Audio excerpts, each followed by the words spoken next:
Halo sahabat semuanya, nonton video ini sampai habis ya, agar tidak salah paham. Dan sebelum itu jangan lupa like, komen, dan subscribe. Selamat menonton.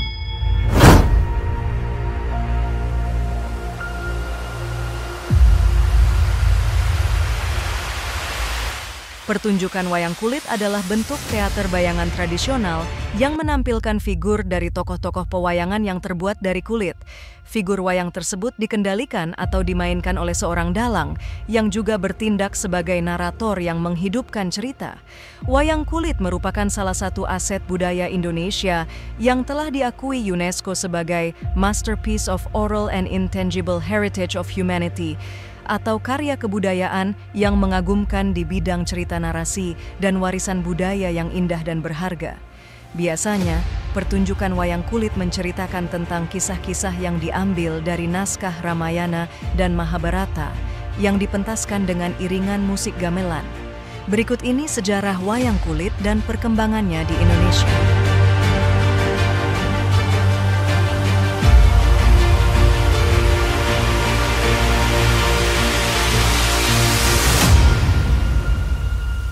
Kata wayang berasal dari bahasa Jawa yang berarti bayangan atau gambar. Sedangkan kulit mengacu pada bahan kulit yang digunakan untuk membuat figur dalam pertunjukan ini. Tidak diketahui pasti siapa yang pertama kali menemukan wayang kulit. Dari banyaknya teori tentang asal-usul wayang, para sejarawan umumnya meyakini bahwa wayang kulit pertama kali muncul di Jawa dan Bali. Salah satu pendapat mengemukakan bahwa wayang kulit muncul pertama kali di wilayah Jawa Timur. Selain itu, ada pula yang mengatakan bahwa wayang kulit berasal dari India, yang dibawa masuk ke Indonesia bersamaan dengan masuknya pengaruh agama Hindu dan Buddha pada awal Masehi. Pertunjukan wayang kulit awalnya digunakan sebagai sarana penyampaian ajaran agama melalui cerita epik Mahabharata dan Ramayana. Seiring waktu, terjadi akulturasi dengan masuknya elemen-elemen lokal dan mitologi pribumi yang menciptakan paduan seni yang unik. Sejak itu, pertunjukan wayang kulit semakin berkembang dan digemari oleh masyarakat, khususnya masyarakat Jawa.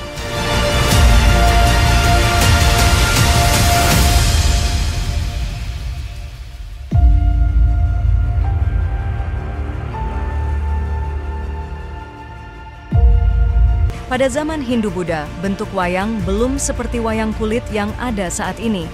Akan tetapi, perkembangan bentuknya cukup sulit untuk ditelusuri. Berdasarkan kitab Arjuna Wiwaha karya Empu Kanwa, diketahui bahwa wayang sudah terbuat dari kulit sejak awal abad ke-11.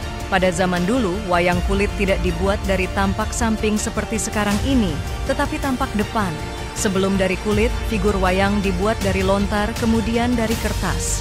Tradisi wayang kemudian diwariskan hingga masa perkembangan Islam. Pada awal perkembangan Islam, wayang dijadikan media dakwah di Pulau Jawa oleh para sunan. Para ulama umumnya meyakini bahwa penggambaran makhluk hidup seperti manusia dan binatang dalam karya seni, termasuk wayang kulit, tidak diperbolehkan. Oleh sebab itu, figur wayang kulit dibuat sedemikian rupa agar bentuknya yang tidak menyerupai manusia. Mengutip jurnal peran Sunan Kalijaga terhadap bentuk wayang kulit di Jawa yang ditulis oleh Aron B. Laki, perubahan bentuk wayang kulit dilakukan oleh Sunan Kalijaga. Perubahan tersebut dilakukan pada abad ke-15. Saat itu Sunan Kalijaga berkeinginan untuk mementaskan pagelaran wayang kulit dalam rangka pembukaan Masjid Agung Demak.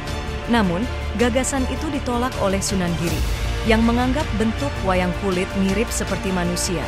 Itulah yang membuat Sunan Kalijaga berinisiatif untuk mengubah bentuk wayang kulit agar tidak menyerupai bentuk manusia.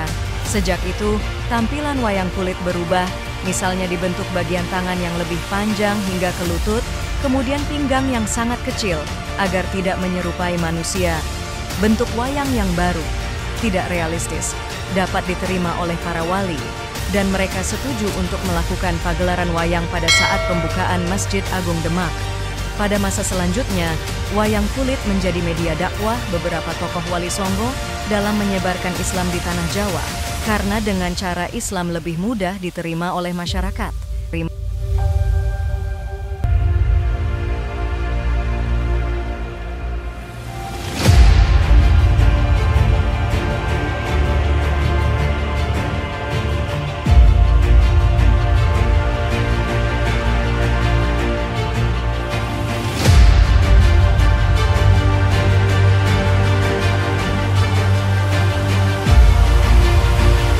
Tokoh dalam wayang kulit berjumlah 200 hingga 300 karakter yang dapat dibagi ke dalam golongan-golongan tertentu.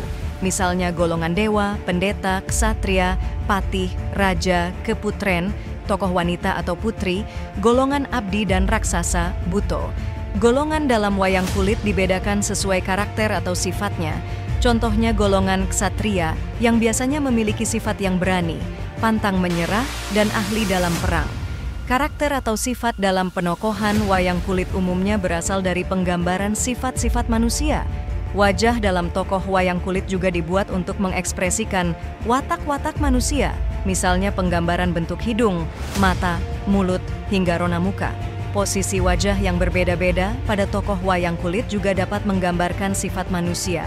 Misalnya wajah yang menunduk menggambarkan kerendahan hati dan kesantunan, sedangkan wajah yang tengadah ke atas menggambarkan kesombongan.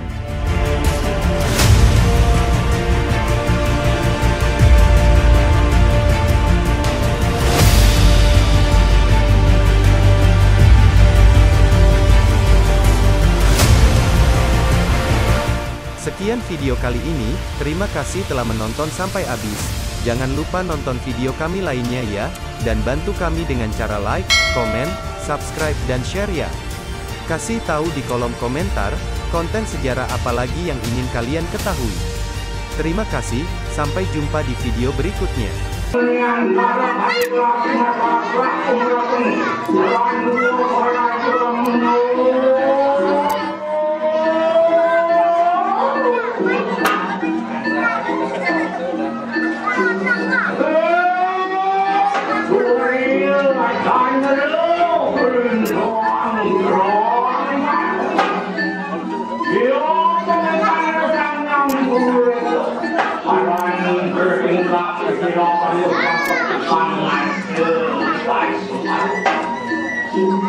Dia cari di kaki di bawah,